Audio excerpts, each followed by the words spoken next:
noite a você que nos assiste via internet. Eu sou o pastor Leandro e nós somos a Igreja Batista Betel em Goiânia. Você é sempre bem-vindo a estar aqui conosco nos nossos cultos. Nós estamos agora no nosso culto de oração de quarta-feira, meio de semana. É o momento que nos reunimos aqui para buscar de Deus, de maneira sólida, a sua ajuda para as dificuldades da vida. Aliás, já que você está no ambiente da internet, você sabe que pregações não faltam. E as pessoas têm procurado muitas pregações que venham trazer soluções para os seus problemas, que venham trazer pacotes prontos para que possam resolver os problemas dessa vida. Mas não é isso que a Bíblia diz. A Bíblia diz que a pregação da palavra é para dar crescimento ao discípulo, ou para aqueles que não conhecem o Evangelho e venham conhecer. A palavra de Deus é para que venhamos a conhecer a Deus, amar a Deus e obedecer a Deus. A solução para os problemas deve ser buscada na oração. A Bíblia diz que nós temos que apresentar as nossas petições, os nossos pedidos diante do Senhor. A Bíblia diz que não devemos ter ansiedade sobre nada, mas lançar os nossos cuidados sobre Deus. E em que pese a palavra nos dar ânimo, nos levantar e nos ajudar, o principal meio, se você tem problemas, o principal meio é a oração. Frequente os cultos de oração da sua igreja local. Ore no seu quarto, como Jesus falou, feche a porta a você e Deus, e você vai ver soluções acontecendo na sua vida. Você vai ver mudanças, transformações, respostas e, acima disso, ouça a palavra com fé, obedeça a palavra do Senhor, que tem como objetivo nós amarmos mais a Deus e não buscarmos Ele por interesse, como nós vimos muitas vezes. As pessoas buscam um Deus que traz soluções para ela, um Deus que resolve problemas, mas a palavra ela está aí para anunciar salvação e não solução. Em que pese Deus traga soluções para a vida daqueles que creem, sem dúvida nenhuma. E a Bíblia encoraja você e eu a buscarmos ao Senhor para que possamos ter as soluções que precisamos nessa vida. As coisas dessa terra, emprego, relacionamentos, problemas conjugais. E nessas orações Deus também pode responder, te mostrando que você deve conhecer mais a Bíblia e se alinhar mais à palavra do Senhor.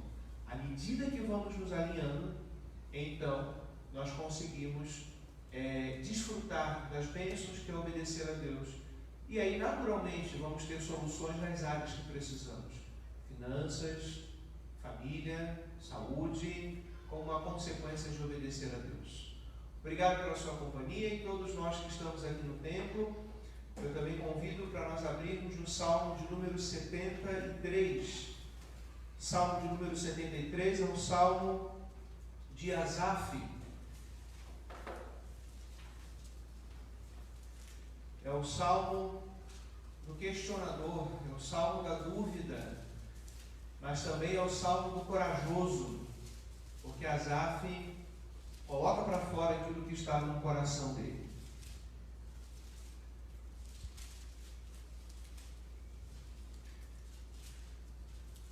Diz assim a palavra de Deus. Vamos ler o verso 1, depois nós vamos lendo alguns trechos e caminhando pelo salmo. De fato, Deus é bom para com Israel, para com os de coração limpo.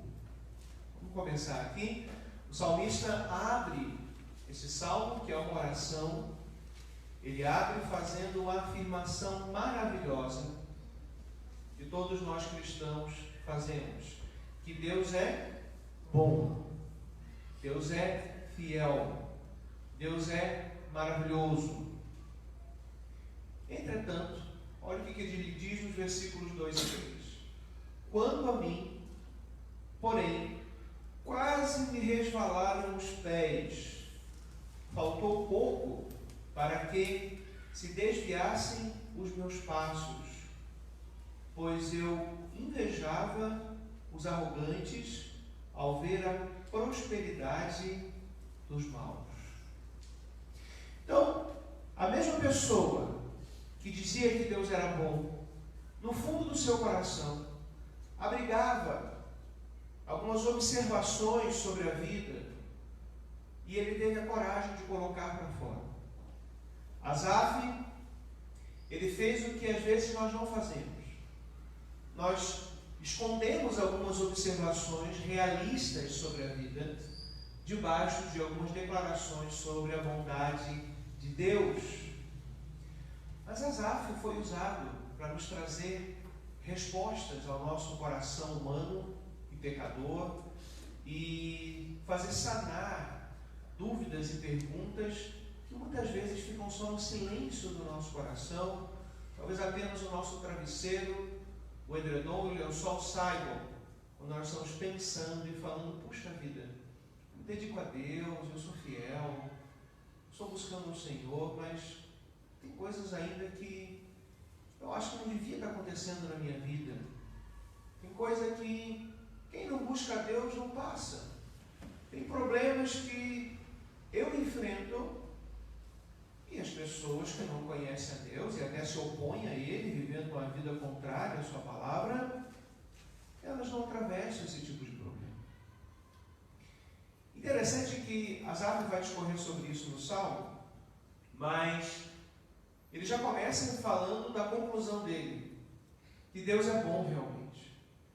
Então a gente começa a ver que Asaf tem uma percepção e uma pista. O problema não está em Deus, o problema está em nós. Precisamos crescer, precisamos entender melhor, e é precisamente por esse motivo que Deus revelou a sua palavra. Nós temos ela registrada na Bíblia, e o seu Espírito então tem esse trabalho de iluminar as nossas mentes, as nossas consciências e os nossos corações. E ele continua dizendo assim, vamos ler do verso 4 ao 12. Para eles não há preocupações, o seu corpo é forte e sadio, não partilham das canseiras dos mortais, nem são afligidos como os outros. Por isso, a soberba os cinge como um colar, a violência os envolve como um manto. Os olhos saltam-lhe de tanta gordura, do coração deles brotam fantasias. Zombam e falam com maldade, falam da opressão com arrogância, abrem a boca para falar contra os céus, e a língua deles percorre a terra. Por isso, o seu povo se volta para eles, e os tem por fonte, do qual bebe com avidez. Eles dizem: como Deus ficará sabendo? Por acaso o Altíssimo tem algum conhecimento? Eis que estes são os ímpios, e sempre tranquilos, aumentam as suas riquezas. Tudo que Asaf afirma aqui é com base na sua observação, no seu olhar sobre a vida, sem a luz e o entendimento divino. O que querem falam inclusive contra Deus, tantos humoristas que usam de piada para falar contra o nome de Deus, com a justificativa de que isso é humor. O humor, como qualquer coisa nessa vida, pode ser usado para o bem ou para o mal. Então, o problema não é o humor. Até nós precisamos de mais humor no nosso dia a dia. Um dia a dia tão pesado, nós precisaríamos de humoristas que realmente nos ajudassem a relaxar no meio das lutas da vida. Mas o que nós temos visto são humoristas que usam suas línguas e percorrem a terra, ou seja, as pessoas que estão aqui, para se levantarem contra Deus. E a justificativa é: isso é humor. Isso é humor. Bom, o problema é que, sejam esses ou sejam qualquer outros, que pregam promessas de vida, de enriquecimento, aí nós temos as, entre aspas, igrejas evangélicas que fazem coro a esse tipo de pregação falaciosa, e na verdade está prometendo uma série de coisas que a Bíblia não promete, mas aguça o coração das pessoas. As pessoas têm interesses e elas querem coisas fáceis. Elas querem, inclusive, não ter trabalho de construir uma vida, de semear coisa boa para plantar coisa boa. elas querem viver a vida da maneira que for e no final poderem colocar a culpa em alguém, e aí é colocada a culpa do diabo. Elas querem não colher as suas consequências, né? E querem desfrutar do melhor dessa terra, mesmo que tenham plantado coisas ruins ao longo da vida. É claro que Deus perdoa, claro que Deus ajuda e abençoa, mas há um meio, e esse meio, esse caminho é a sua palavra revelada. Nós também temos muitas promessas nessa terra de pessoas que promovem o ser humano. É um caminho muito perigoso, onde você confia em si mesmo, onde você explora todo o seu potencial, mas confia orgulhoso e arrogante. Eu brinco dizendo que o diabo foi o primeiro palestrante de coaching religioso. Nada contra o coaching, né? Tem suas aplicações profissionais e o cristão deve filtrar isso também, mas é uma ferramenta que pode ser utilizada. Mas quando ele é usado no meio religioso, quando ele é usado na tentativa de substituir o caminho cristão para o crescimento do discípulo, ele sempre vai colocar o ser humano no centro. E o diabo fez isso lá no Éden. Ele confundiu Eva e disse para ela que ela teria todo o conhecimento, né? Em outras palavras, que ela exploraria o seu potencial, que ela teria acesso a coisas desconhecidas e que com isso ela se promoveria. Ele colocou Eva no centro. Irmãos, o diabo sempre vai trabalhar para colocar você e eu no centro. Sempre. Porque quanto mais o ser humano estiver no centro, mais o pecado está no centro. E quanto mais pecador o ser humano é, mais afastado de Deus ele está também. Nossos pecados fazem separação entre nós e o nosso Deus. É o que diz a Bíblia Sagrada. Então, nós temos que ter cuidado. Você desenvolver o seu potencial importante, desenvolver a sua intelectualidade importante, se desenvolver academicamente, crescer, fazer pesquisas, tudo isso são dons de Deus e devem ser recebidos com alegria e gratidão. Só que eles não devem promover você. Eles devem promover a glória de Deus. Eles devem promover os propósitos de Deus. E claro, vão nos beneficiar, vão nos trazer bênçãos, vão nos ajudar a construir a vida, a sustentar a família, a construir patrimônio, a fazer o bem para a humanidade. Quantas pesquisas médicas aí não ajudam as pessoas que estão doentes, né?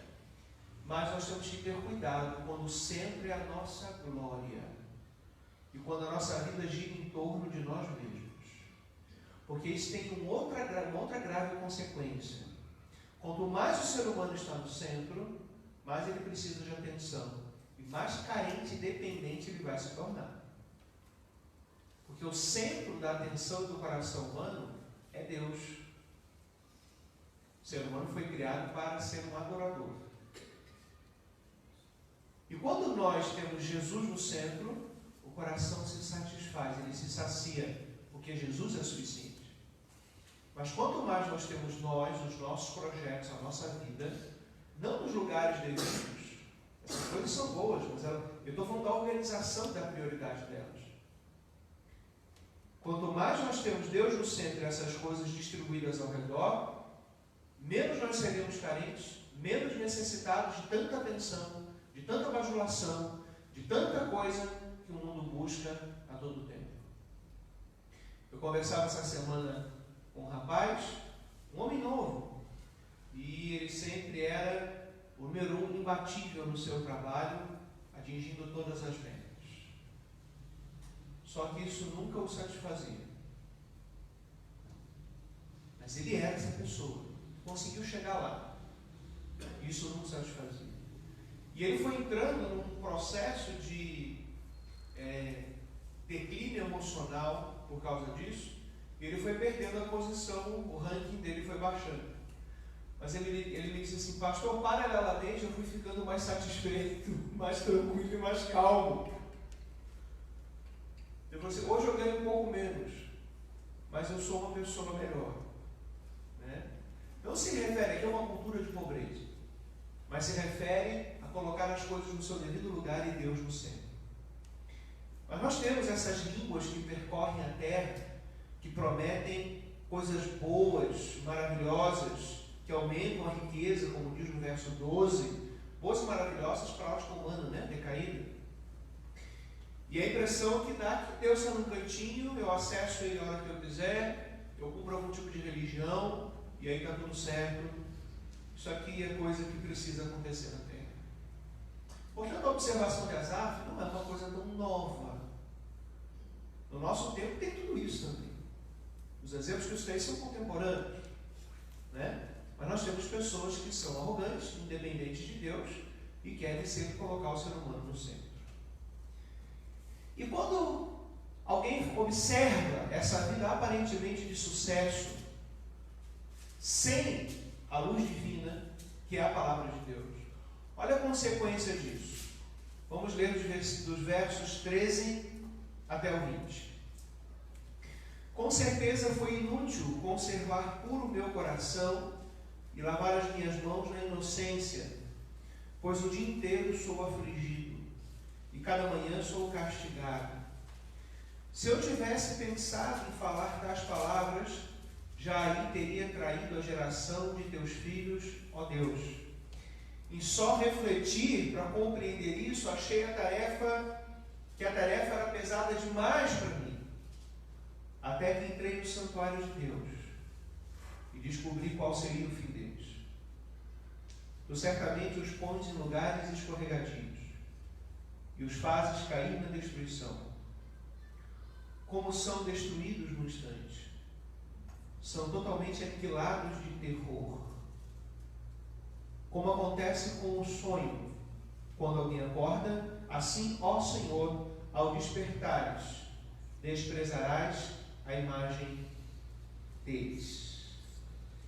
Então, nesse trecho, ele começa a se lamentar e olhar essa vida de sucesso e dizer: para que eu guardo a minha vida e para que eu observo a palavra do Senhor? Já que eu tenho aflições, já que eu não estou tendo resultados, já que as coisas não estão dando certo para mim da maneira que eu queria. Só que quem ama Deus verdadeiramente, quem crê nele, o coração, a mente pensa isso, mas o coração também manda sinais de que o errado somos nós nessa observação. E graças a Deus que Asaf achou esse caminho, porque ele nos ajuda a encontrar também. E não é à toa que isso veio parar na Bíblia Sagrada. Eu gosto muito do verso 16, que diz que só de refletir a tarefa já era pesada demais. Então, entender os caminhos de Deus, ele diz para guardarmos os seus caminhos, ele diz para sermos santos e fiéis, mas ao mesmo tempo parece que aflições às vezes vêm de maneira tão alta e tão grande que nós não damos conta e não entendemos tudo isso. Entretanto, os caminhos que o ser humano toma, eles são muito atraentes. Se você entra pelo caminho que foi descrito anteriormente, do sucesso nessa vida e nessa terra, isso é perigosíssimo, porque te atrai mais e mais e cada vez mais. Mais e mais. Se alguém lembra dos desenhos animados antigos, quando a pessoa montava um cavalo, colocava uma varinha e pendurava uma cenoura na frente, e o cavalo estava sempre tentando correr atrás da cenoura, mas nunca ia conseguir alcançar porque estava ali na frente dele. Ele dava vários passos, mas nunca alcançava. E isso se torna cada vez mais um objetivo, quase que como uma obsessão, atingir aquela cenoura, aquele objetivo. E aí, a pessoa ela se entrega a essa busca. E aí Asaf fala de lugares escorregadios, fala do destino das pessoas, e que às vezes serão destruídas num instante, e serão aniquiladas com terror. Nós estamos observando a palavra de Deus. Não estamos correndo atrás das cenouras da vida.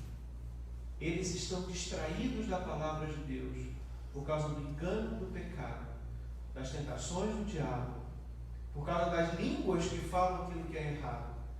E estão distraídos, só que o fim desse caminho é ruim e mau. Não vale a pena percorrer por esse caminho. O fim desse caminho é a aniquilação. Como quem acorda de um sonho e aquilo tudo foi uma ilusão. nós estamos preenchendo a nossa alma e satisfazendo com Deus, pela fé. E aí nós teremos bênçãos no tempo certo, que virão e nos encontrarão. E nós vamos chegar à seguinte conclusão: valeu a pena não ter me desviado desse caminho. Valeu a pena ter passado pelas provações, porque elas também me provam, purificam, santificam e me mantêm observando as coisas de Deus. Porque veja, Asaf, no meio dessa tribulação toda, o que ele estava fazendo? Refletindo sobre os caminhos de Deus, o que os ímpios não estavam fazendo. E Asaf estava num exercício maravilhoso de pensar em Deus. E aí ele se volta para Deus, começa a refletir. Então ele começa a fazer um meia-culpa e entender que nós, seres humanos, não entendemos bem as coisas, mas graças a Deus que quando nós nos voltamos para Ele, Ele fala pela sua palavra. E no verso 21 ao 26, ele diz: quando o meu coração estava cheio de amargura e o meu íntimo se comoveu, eu estava embrutecido e sem entendimento. Era como um animal diante de ti. No entanto, estou sempre contigo. Tu me seguras pela minha mão direita. Tu me guias com o teu conselho e depois me recebes na glória. Quem tenho eu no céu além de ti? E quem poderia eu querer na terra além de ti? Ainda que a minha carne e o meu coração desfaleçam, Deus é a fortaleza do meu coração e a minha herança para sempre. Asaf entendeu que ele estava errado. O coração dele estava cheio de amargura. Ele achava que a culpa era de Deus. Olha só. Ele achava que a culpa era de Deus. E no final, a culpa era dele que não conseguia entender. Ele estava embrutecido. Mas olha só, no versículo 23. Estou sempre contigo. Tu me seguras pela mão direita. Independente daquilo que pensamos de maneira errada sobre Deus, Deus não nos abandona. Entendamos, queridos, se Jesus Cristo fez uma obra na cruz, a ponto de se entregar por nós, quando éramos inimigos dele, por causa do pecado, e hoje ele nos aproximou por seu sangue e somos seus amigos, quando nós vacilamos e tropeçamos como Asaf, Deus não vai nos abandonar. Porque Ele sabe que estamos no processo de entendê-lo cada vez melhor. Se Deus fez o maior sacrifício, se Deus nos compreendeu naquilo que era incompreensível aos olhos humanos, se Deus se doou quando nós estávamos totalmente alienados dele, imagina agora que nós conhecemos o Evangelho, nós temos acesso à palavra, nós ouvimos sobre Jesus Cristo, que a obra da cruz está consumada e nós cremos pela graça. As falhas, os erros, os tropeços, nada disso pode nos separar do amor de Deus. Nada. Mesmo quando nós pensamos que a culpa é de Deus, que Ele é culpado, Deus ele olha para nós com misericórdia e fala: essa obra está sendo completada na vida dele ou dela. E essa pessoa precisa ir crescendo. Mesmo que ela pense mal de mim, não vamos achar que Deus vai se me livrar e vai se ofender disso. Deus nos compreende, Ele nos entende que nós somos pó e que nós precisamos da ajuda dEle. Então, Ele diz: tu me seguras pela minha mão direita. Nos tropeços de dúvidas sobre Deus, nós temos o próprio Deus segurando a nossa mão e nos ajudando. Gente, Deus é bondoso demais, por isso que ele abre o salmo falando isso, porque ele abre o seu salmo com a conclusão que ele chegou no final da sua análise aqui. E isso é tão maravilhoso, que então ele reconhece que Deus guia com conselho e depois nos recebe na glória, e aqueles que não seguem esse caminho não vão para a glória. E a glória não é só um local de entrada, é de permanência eterna, para sempre. Então as aflições que passamos aqui não se comparam. E Deus nos guia. No céu, o salmista reconheceu que não tem ninguém, e ele faz uma pergunta: quem poderia eu querer na terra além de ti? Será que as promessas dos zombadores, será que a promessa daqueles que prometem enriquecimento, vida fácil, prazeres, que ele descreveu nos versos anteriores, será que ele iria querer na terra essas pessoas agora? Nunca. Ele iria querer o próprio Deus aqui na terra e o seu conselho sábio para o seu próprio coração. Asaf faz uma pergunta para si mesmo: quem que eu vou querer na terra? Esse povo que eu estava olhando e invejando, ele diz que estava com inveja dessas pessoas. Eu vou querer essas pessoas e seguir essas pessoas? Nunca. Entendendo, tendo um entendimento iluminado por Deus, à luz da sua palavra e do seu Espírito, ele vai querer Deus. E no verso 26 ele até diz: ainda que a carne e o coração desfaleçam, ele encontrou o principal, Deus. Ele entendeu que a carne, o coração, a nossa natureza pecaminosa, ela pode se tornar instável e desejar alguma coisa ou outra, mas aquilo que é seguro e permanente é Deus. É Deus. E ele diz: Deus é a fortaleza do meu coração e a minha herança para sempre. Sempre. E ele termina nos versos 27 e 28 dizendo: os que se afastam de ti certamente perecerão. Tu destróis todos os que são infiéis para contigo. Quanto a mim, bom é estar perto de Deus. Faço do Senhor Deus o meu refúgio, para proclamar todas as suas obras. Amém. Amém. Perdição para aqueles que estão longe, para aqueles que não passam a vida seguindo a Deus, mesmo quando é difícil, mas ele chega a uma conclusão, quanto a mim, bem pessoal, e a aplicação desse texto tem que ser bem pessoal para a sua vida e para a minha vida. Quanto a mim, bom é estar perto de Deus. Não importa a situação, porque o importante é Deus e a comunhão com Ele. O importante não são as coisas da vida, o importante é quem caminha conosco nessa vida. Faço do Senhor o meu refúgio. Assim, Asaf, ao invés agora de olhar, invejar e manter o coração amargo, ele preferiu se refugiar em Deus, debaixo das asas do Senhor. E fala: isso daí vai passar, daqui a pouco a pessoa vai se dar mal, ela vai colher uma consequência ruim disso. Enquanto a pessoa está dando cabeçada, eu prefiro estar aqui abrigado com Deus, e a hora que as tempestades passarem, Deus vai me abrir o caminho, vai me abençoar, eu vou avante, eu vou adiante. Eu não preciso das coisas desse mundo, eu tenho um Deus que me abençoa. Aqui na terra, para as coisas aqui dessa terra, do que eu preciso. Porque Ele já me abençoou no principal, que são as coisas celestiais. E por fim, então, Ele proclama todas as obras. E parte da proclamação é esse salmo lindo que Deus nos inspirou para escrever. Né?